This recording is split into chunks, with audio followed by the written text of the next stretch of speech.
우리 사랑하는 백향목교회 성도 여러분, 안녕하세요. 하나님께서 이번 한 주 동안에도 한 분 한 분에게 승리를 주실 것을 기도합니다. 또 어제 선포됐던 하나님 말씀처럼 여러분, 저희는 고난과 또 성령 하나님께서 주시는 기쁨이 함께 가는 것입니다.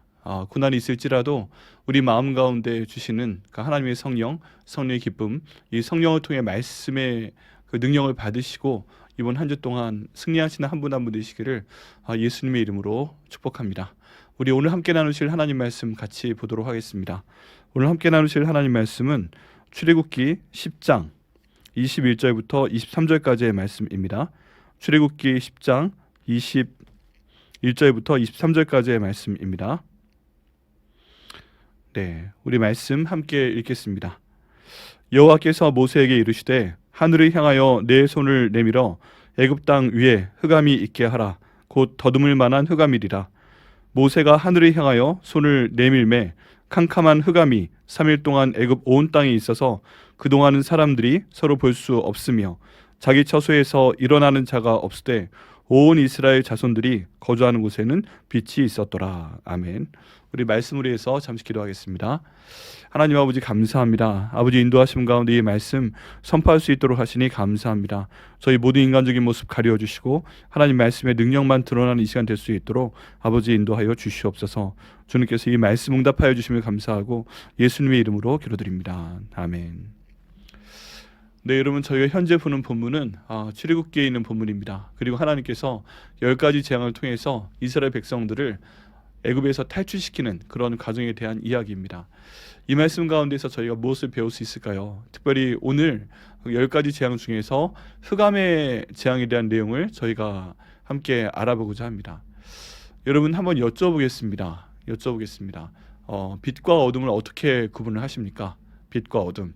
네, 오늘 본문 말씀 가운데 보면 이제 흑암의 재앙이 나타난 것이죠. 네, 여호와께서 모세에게 이르시되 하늘을 향하여 내 손을 내밀어 애굽 땅 위에 흑암이 있게 하라. 곧 더듬을 만한 흑암이라. 네, 그래서 모세가 하늘을 향하여 손을 내밀매 깜깜한 흑암이 3일 동안 애굽 온 땅에 있었다라고 지금 말씀하고 있습니다.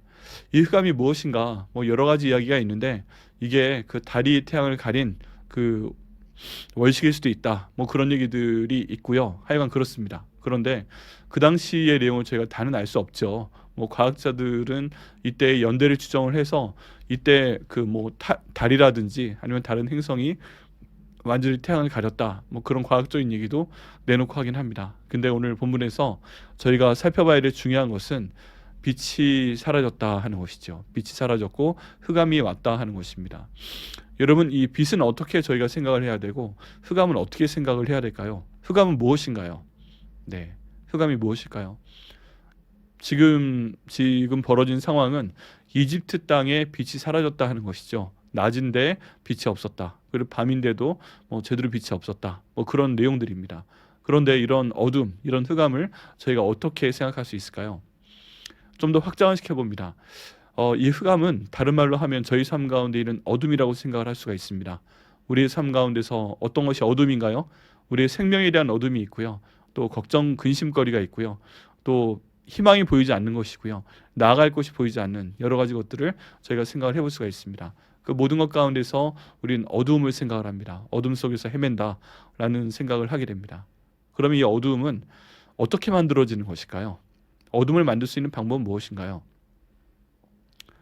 네, 창세기의 말씀을 봐도 태초에 어둠이 있었습니다. 네, 빛이 없었습니다. 하나님께서 그래서 첫 번째 날 창조하신 것이 빛이었습니다. 빛이 있으라 말씀하심에 빛이 생겼더라 라고 말씀을 하십니다. 이 빛이 신기한 이유는 뭡니까? 하나님께서 해와 달과 별 등 빛을 내는 발광체는 네 번째 날 만드셨죠. 그런데 발광체도 없는 빛을 첫 번째 날 만드신 것을 볼 수가 없습니다. 우리 하나님 하시는 일이 그렇습니다. 어떻게 보면 밑도 끝도 없는 것입니다. 저희 보기에는, 저희 지혜로는 밑도 끝도 없는 것이 그 하나님의 일입니다. 왜냐하면 그 원인이 없으니까요. 빛이 나오기 위해서 뭐가 있어야 돼요? 발광체가 있어야 됩니다. 해와 달과 별이 있어야 됩니다. 우리가 방 안에서 빛을 비추기 위해서는 전등이 있어야 됩니다. 그런데 이런 게 없는 상태에서 빛을 먼저 만드신 분이 바로 하나님 아버지십니다. 우리가 갖고 있는 모든 지혜와 상식을 초월하신 분이 바로 하나님 아버지십니다. 그렇다면 이런 상태에서 하나님께서 이집트 땅 가운데 빛을 없애버리시고 흑암이 남았다는 것은 무슨 뜻인가요? 네, 어떤 뜻일까요? 저희 삶 가운데 만약에 어둠이 온 것이라면 이 어둠은 어떻게 해석을 해야 될까요?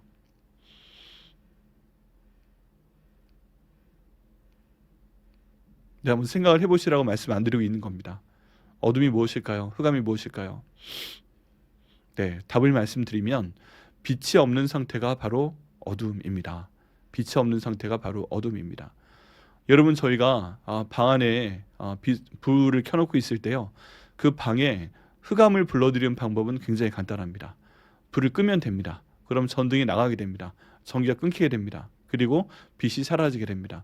그때 찾아오는 것이 바로 흑암입니다. 여러분, 저희 삶 가운데 빛이 없다면 모든 것이 어두울 수밖에 없습니다. 흑암이 찾아올 수밖에 없습니다. 그런데 조그마한 빛이라도, 반딧불만한 빛이라도, 하나의 촛불에서 나오는 그 불빛이라도 만약에 그 방에 불이 생기게 된다면 그 방은 빛으로 가득 차게 됩니다. 물론 그림자가 있죠. 그런데 빛이 생기게 됩니다. 그리고 그 빛이 온 방을 비추게 됩니다. 여러분, 흑암의 정의는요, 빛이 없는 것입니다. 여러분, 우리가 흑암 가운데 살고 있다면 그것은 어떤 뜻인가요? 우리가 빛 가운데 살고 있지 못하다는 것입니다. 그 빛은 무엇인가요? 바로 예수 그리스도이십니다. 여러분, 저희 삶 가운데 예수 그리스도께서 저희의 빛된 역할을 감당을 해주고 계십니다. 그 빛을 창조하신 하나님께서는 예수 그리스도를 저에게 빛으로 주셔서 저의 모든 흑암을, 어둠을 밝히도록 인도하셨습니다. 죄 가운데서 죽어야 되는 것이 저희들입니다. 그런데 그런 흑암 가운데 있는 것입니다. 그런데 예수님을 보내셔서 저에게 빛을 주셨습니다. 저희 마음 가운데 빛을 주시고요, 저희를 구원해 주시고요, 저희 앞길을 밝게 비춰주시는 분이 바로 예수 그리스도이십니다. 그리고 저희 삶 가운데 여러 가지 기도 제목이 있습니다. 어둠이 있습니다. 흑암이 있습니다. 영적인 어둠이 있고, 건강에 대한 어둠이 있고, 재정적인 어둠이 있고, 관계에 대한 어둠이 있고, 뭔가 하는 일이 잘 안 되는 어둠이 있고, 이런 모든 상황 가운데 있어도 그 모든 것을 통제하시고 주관하시고 또 빛을 주시는 분이 바로 하나님 아버지이십니다. 이 모든 것들을 저희가 봤을 때 하나님의 섭리는 빛을 통해 이루어지는 것을 저희가 볼 수가 있습니다. 여러분, 어둠이 있으십니까? 어둠 가운데 계십니까? 그때 저희가 간구해야 될 것은 바로 빛입니다. 오늘 이 9번째 재앙이 이스라엘 백성들에게는 오지 않았습니다. 왜 그랬냐 하면은 23절 말씀처럼 그동안은 사람들이 서로 볼 수 없으며 자기 처소에서 일어난 자가 없을 때 온 이스라엘 자손들이 거주하는 곳에는 빛이 있었더라라고 말씀하고 있습니다. 이 내용을 봤을 때요, 온 이스라엘 자손이 거주하는 곳에는 빛이 있었더라 하는 얘기는 그곳에는 어둠이 없었다는 얘기입니다. 하나님께서 빛을 비춰주셨다는 얘기입니다. 그렇다고 보면 여러분, 빛을 비춰주시는 그 주권도 하나님께 있습니다. 이스라엘 백성들에게는 빛을 비춰주십니다. 그리고 다른 사람들에게는 빛을 주지 않으셨습니다. 그러면 빛을 주시는 이스라엘 백성들은 그 빛의 모든 유익을 누리는 사람들이고, 다른 사람들, 특별히 애굽 사람들은 그 빛을 누리지 못하는 사람들입니다. 빛이 있는 곳에는 빛이 있고 빛이 없는 곳에는 흑암이 찾아왔습니다. 여러분, 저희 삶 가운데 빛 되신 예수님을 우리가 항상 우리 삶 가운데 모실 수 있도록 기도해야 됩니다. 말씀을 봐야 됩니다. 최선을 다해야 됩니다. 그럴 때 하나님의 모든 역사가 저희 삶 가운데 이루어지게 됩니다. 여러분, 이번 한 주 동안에 빛 가운데 사시기를 예수님의 이름으로 축원합니다. 그 방법은 무엇입니까? 하나님 말씀 보시고 기도하시고 예수님께서 이번 한 주간 동안 우리에게 빛을 비춰주시기를 간절히 기도하며 사는 것입니다. 흑암 가운데서 살지 않게 되시기를 축원합니다. 흑암 가운데서 사는 방법은 무엇입니까? 빛이 없으면 어두워집니다. 이 어두운 상태 가운데 오래 계시지 마시고 빨리 주님 앞에 나오셔서 기쁨 가운데 밝음 가운데 사시는 이번 한 주 되시기를 예수님의 이름으로 축원합니다. 기도하시겠습니다. 하나님 아버지, 감사합니다. 주님 인도하심 가운데 오늘 말씀을 볼 수 있도록 하여 주시면 감사합니다. 하나님, 흑암의 정의는 빛이 없는 상태입니다. 하나님 아버지, 저희 모든 삶 가운데 빛이 없는 상태가 되지 않도록 인도하여 주옵소서. 항상 빛 대신 예수 그리스도께서 저희와 함께하여 주시고 저희 모든 것들을 비춰 주시옵소서. 그를 통해 아버지의 은혜와 아버지의 영광이 차고 넘치는 저희가 될 수 있도록 주님 인도하여 주시옵소서. 모든 상황 속에서 주님을 바라보며 기도하고 찬양하며 나갈 때 하나님의 능력이 저희 가운데 나타날 수 있도록 인도하여 주시고, 어둠이 아니라 빛 대신 주님을 따라가는 삶을 살 수 있도록 주님 인도하여 주옵소서. 이 기도 응답하여 주시면 감사드리고 예수님의 이름으로 기도드립니다. 아멘.